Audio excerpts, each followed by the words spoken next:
प्रज्ञा को रील्स बनाने का बड़ा ही क्रेज है और वो दिन भर रील्स बनाती रहती है। खाते पीते घूमते फिरते घर में कॉलेज में रील्स बनाने के कारण प्रज्ञा पूरे कॉलेज में हाईलाइटेड है। जहां उसकी रील्स सभी को पसंद आते हैं, वहीं मनीषा चिंता में डूबी रहती है। एक रोज जब खाते हुए प्रज्ञा रील्स बना रही होती है, तब मनीषा कहती है, 1 मिनट भी चैन नहीं है इस लड़की को। ये नहीं कि खाना तो आराम से खा ले, लेकिन नहीं, अरे थोड़ी देर रील्स नहीं बनाओगी तो आसमान नहीं टूट पड़ेगा। अरे मम्मी, इसी को तो कहते हैं डिटर्मिनेशन। तुम नहीं समझोगी ये सब। भगवान, इस लड़की को सद्बुद्धि दे। जब देखो तब टेढ़ा बाका मुंह बनाती रहती है। मनीषा की बात का प्रज्ञा पर जरा भी असर नहीं होता और वो खाते खाते रील्स बनाती रहती है। दिन बीतने लगते हैं और देखते देखते प्रज्ञा का कॉलेज भी खत्म हो जाता है। आए दिन कोई ना कोई मनीषा को प्रज्ञा की शादी करवाने का सुझाव दे जाता है। सब ठीक ही कहते हैं, प्रज्ञा की शादी कर देनी चाहिए। अपने घर के काम काज में व्यस्त हो जाएगी तो खुद ही ये रील्स और नाच गाना बंद हो जाएगा।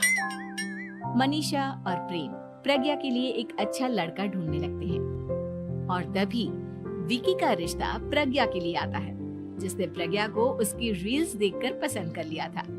अगले दिन विकी अपने माता पिता के साथ प्रज्ञा के घर पहुंच जाता है और प्रज्ञा साड़ी पहने हाथों में चाय की ट्रे लिए उनके सामने आती है।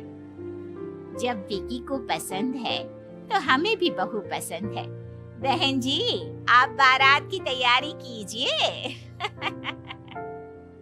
एक बार लड़का लड़की अकेले में बात कर ले तो अच्छा रहेगा। हाँ हाँ, क्यों नहीं। मनीषा विकी को प्रज्ञा के कमरे में भेजती है, जहां प्रज्ञा पहले से ही रील्स बना रही होती है। तभी विकी कहता है, आ गए आपके साजन जी। हमारे साथ ये रील्स कंप्लीट करती तो और भी अच्छा रहता। अच्छा जी, अब आ ही गए हैं तो बना ही लेती हूँ आपके साथ। दोनों मिलकर रील्स बनाते हैं। जब वी मीट और तुरंत पोस्ट भी कर देते हैं। फिर विकी कहता है, जब आप साड़ी में चाय लेकर आई तब मुझे लगा कि कहीं मैं गलत घर में तो नहीं आ गया। अब सही है। दोनों की शादी पक्की हो जाती है और शादी के दिन भी प्रज्ञा रील्स बनाने से चूकती नहीं। यहाँ तक कि बारात के समय भी नाचते हुए रील्स बनाती है।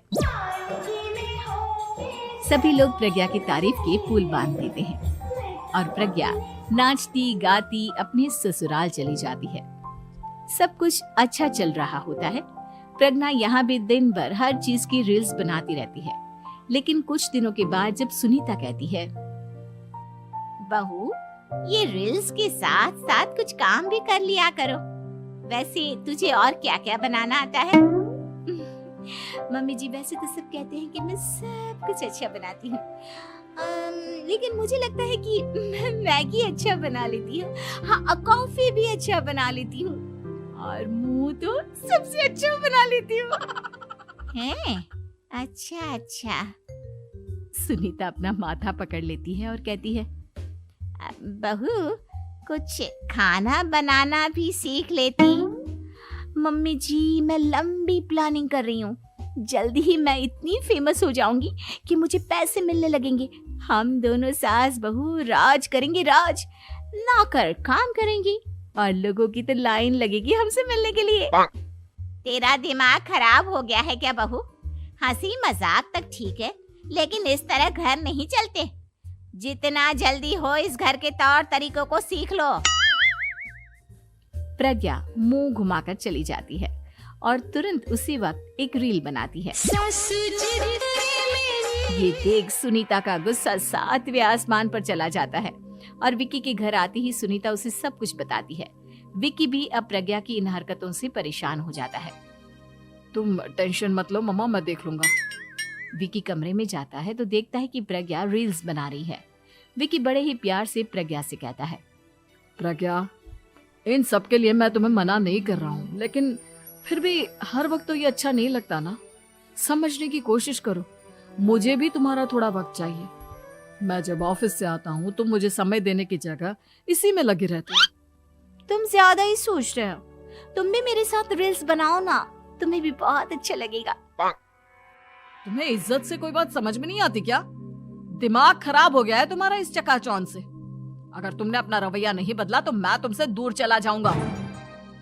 तुम ही रिश्ता लेकर आए थे, मुझे लड़कों की कमी नहीं थी और ना आज है। विकी दरवाजा पटककर चला जाता है। धीरे धीरे विकी प्रज्ञा से दूर होता जाता है। एक रोज मनीषा प्रज्ञा के ससुराल उससे मिलने जाती है। तब सुनीता उससे कहती है, बहन जी अब आई हैं तो कुछ दिन यहाँ रहकर जाइएगा, आप ही का घर है। हाँ मम्मी, बहुत दिन हो गए तुम्हारे साथ एक भी रील नहीं बनाई मैंने। प्रज्ञा तुरंत अपने फोन में रील्स ऑन कर लेती है। ये सब मुझसे नहीं होता। तेरा ये भूत अभी तक नहीं उतरा क्या? बहन जी आप कुछ कहती नहीं क्या इसे? जब आप ही कुछ नहीं कर पाई तो मैं कर ही क्या सकती हूँ।